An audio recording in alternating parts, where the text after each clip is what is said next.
નમસ્તે મિત્રો, દેશી સ્વાદ ચેનલમાં તમારું સ્વાગત છે। આજે આપણે બનાવીશું દાળ પકવાન। દાળ પકવાન બનાવવા માટે આપણે એક બાઉલની અંદર એક વાટકો જેટલા ચણાની દાળ નાખીશું। ત્યારબાદ એમાં થોડું પાણી નાખી અને દાળને બરાબર રીતના સાફ કરી લઈશું, જેથી કરીને દાળ છે એ સારી રીતના ધોવાઈ જાય અને તેનો વધારાનો જે કચરો હોય તે દૂર થઈ જાય। દાળ ધોવાઈ જાય ત્યારબાદ તેમાંથી આપણે પાણી છે એ બહાર કાઢી લઈશું। દાળ આપણી બરાબર ધોવાઈને સાફ થઈ ગઈ છે। હવે આપણે તેને બાફી લઈશું। બાફવા માટે એક પ્રેશર કુકરની અંદર આપણે દાળ નાખી દઈશું અને 1 ગ્લાસ જેટલું પાણી એડ કરીશું। દાળનો કલર સારો આવે તે માટે આપણે તેમાં ચપટી હિંગ, ચપટી હળદર અને થોડું મીઠું એડ કરી દઈશું।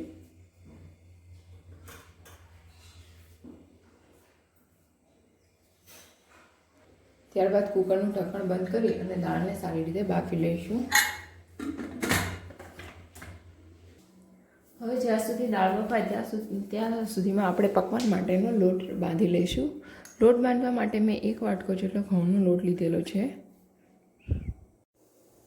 ત્યારબાદ આપણે 1 વાટકો જેટલો મેંદાનો લોટ એડ કરીશું। ત્યારબાદ સ્વાદ અનુસાર મીઠું,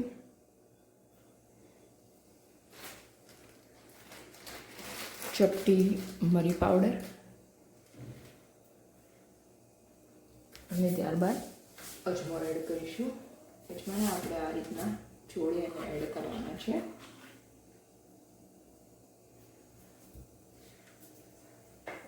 હવે આપણે પ્રોપર રીતે મિક્સ કરી દઈશું। મિક્સ કરી અને ત્યારબાદ આપણે 2 ચમચી જેટલું તેલ નાખીશું। તેલ નાખવાથી આપણું જે પકવાન છે એકદમ ક્રિસ્પી બને છે।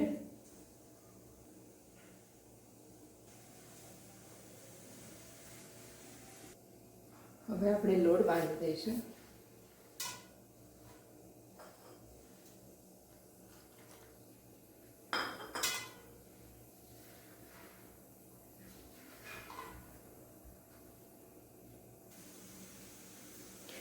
તમે જોઈ શકો છો કે આપણો પકવાનનો લોટ છે રેડી થઈ ગયો છે। હવે આપણે તેને 10 થી 15 મિનિટ માટે રેસ્ટ આપી દઈશું। અહીંયા મેં પકવાનની અંદર છે એ ઘઉંનો લોટ યુઝ કર્યો છે। આપણે હેલ્ધી પકવાન બનાવવા માટે મેં ઘઉંનો લોટ યુઝ કર્યો છે। બાકી તમે મેંદાના લોટના બી પકવાન બનાવી શકો છો। તો હવે આપણે તેને રેસ્ટ આપી દઈશું લોટને। હવે લોટને છે પૂર્ણ આવી ગયો છે, તો આપણે તેને મસળી અને હવે આપણે પકવાન વણી લઈશું।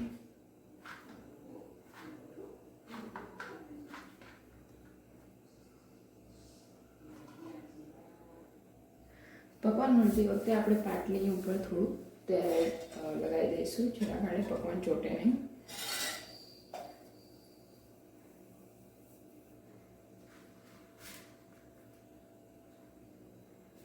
અને લોટને બરોબર લુઓ વાળી દઈશું। પકવાન વણતી વખતે આપણે કોઈ લોટ ચોપડવાનો નથી, જેના આપણે લોટ ચોપડીશું તો તળતી વખતે આપણો તેલ છે એ ખરાબ થશે। હવે આપણે તેને વણી લઈશું।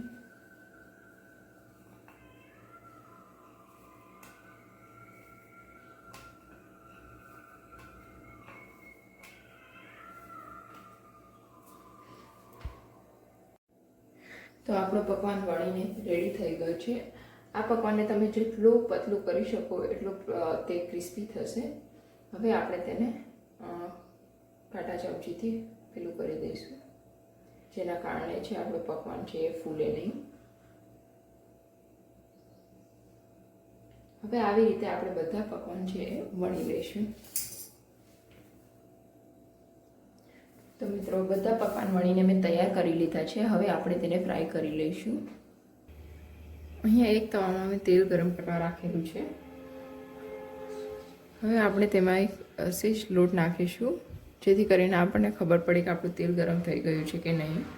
તમે જોઈ શકો છો કે આપણો લોટ છે એકદમ ફ્રાય થઈને ઉપર આવી ગયો છે, એટલે મતલબ એમ કે આપણું તેલ છે એ તળવા માટે તૈયાર છે.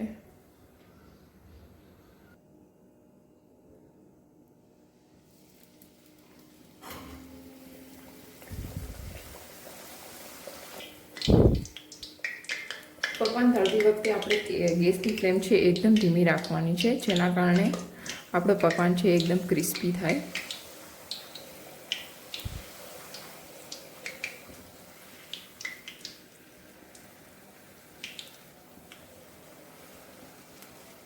ગેસની ફ્લેમ જો વધારે હશે તો આપણું પકવાન છે એ ઉપરથી ક્રિસ્પી પરંતુ અંદરથી એકદમ સોફ્ટ રહેશે.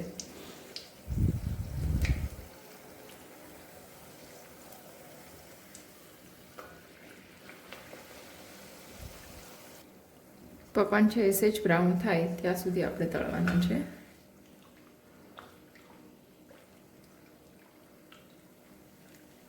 તો આપણો પકવાન બ્રાઉન થઈ ગયો છે. હવે આપણે તેને બહાર કાઢી લઈશું.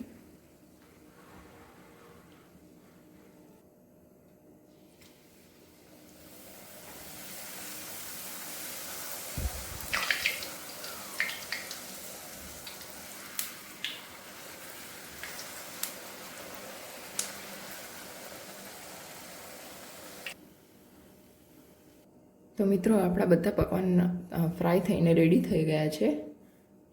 હવે આપણે દાળ બનાવી દઈશું. આપણી દાળ છે એ બફાઈને રેડી થઈ ગઈ છે. તમે જોઈ શકો છો કે દાળ એકદમ બફાઈ ગઈ છે. દાળ પકવાનની દાળ બનાવતી વખતે દાળની અંદર બ્લેન્ડ કરવામાં આવતું નથી, તેને આખા ભાંગી જ રાખવામાં આવે છે, જેથી તેનો ટેસ્ટ ખૂબ સરસ આવે છે. હવે દાળ વઘારવા માટે મેં અહીંયા એક તવાની અંદર તેલ લીધેલું છે. તેલની જગ્યાએ તમે ઘીનો યુઝ કરી શકો છો. હવે આ તેલમાં આપણે ચપટી જીરું નાખીશું. દાળની અંદર જીરાનો છે ટેસ્ટ ખૂબ જ સારો આવે છે. ત્યારબાદ લીમડો, તજ અને લવિંગ,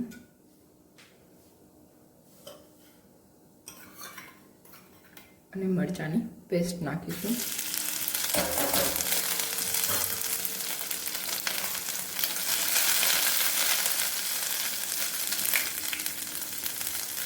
મરચાંની પેસ્ટ બરાબર સતરાઈ જાય ત્યારબાદ આપણે તેમાં ટામેટું એડ કરી દઈશું.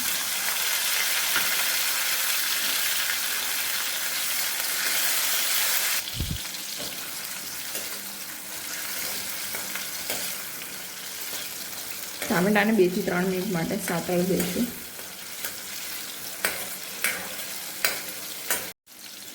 અત્યારે હું થોડીક જ હળદર નાખીશ, કારણ કે દાળ બાફતી વખતે મેં થોડી હળદર એડ કરેલી હતી.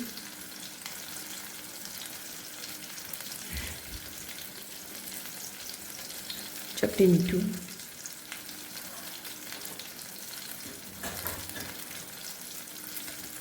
લાલ મરચું,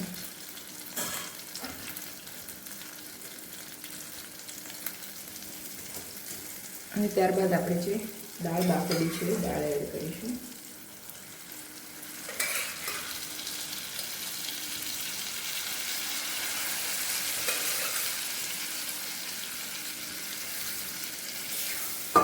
અને પ્રોપર મિક્સ કરી દઈશું.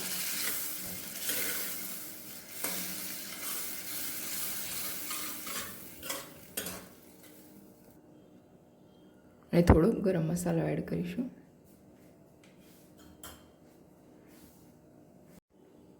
અને થોડું લીંબુ એડ કરીશું. લીંબુની જગ્યાએ તમે આમચૂર પાવડરનો બી યુઝ કરી શકો છો. અને અડધો ગ્લાસ જેટલું પાણી એડ કરીશું.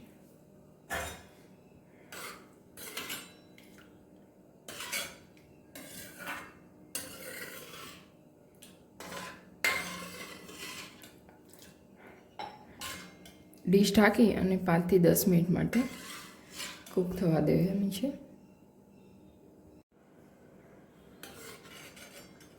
તો તૈયાર છે આપણું પકવાન. આ પકવાન છે એ થોડું ઢીલું રાખવાનું છે, કારણ કે થોડું પડ્યું રહેશે એટલે થોડું થીક થઈ જશે. હવે આપણે ચાટ રેડી કરીશું. આપણે પકવાને છે અધકચરા ભાંગી નાખીશું.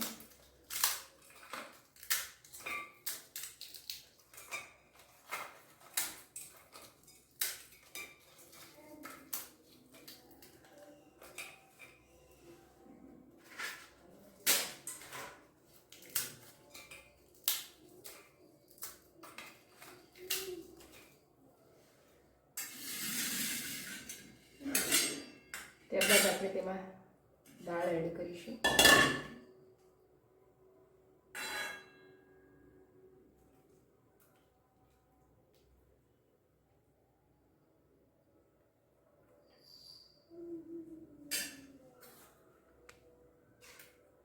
તેના ઉપર લાલ ચટણી,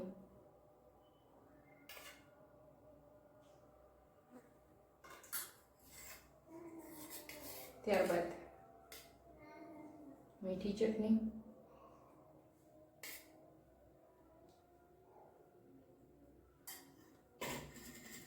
અને સેવ એડ કરીશું.